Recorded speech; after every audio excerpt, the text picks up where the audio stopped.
आप देख रहे हैं YouTube channel with doctor Nadeem Akhtar Malik, Cairo and physio channel. एक और सक्सेस स्टोरी आज आपको मैं बताने लगा हूँ हेमीप्लीजिया फालिज के बारे में।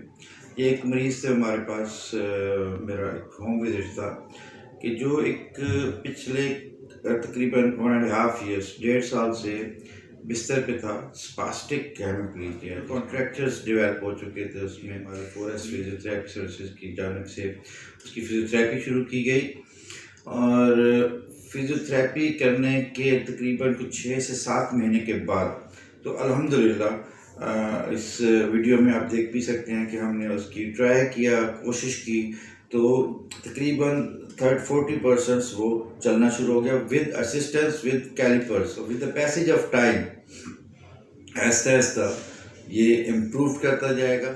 आप अपने दिल का ख्याल रखिएगा। खुदा हाफिज़।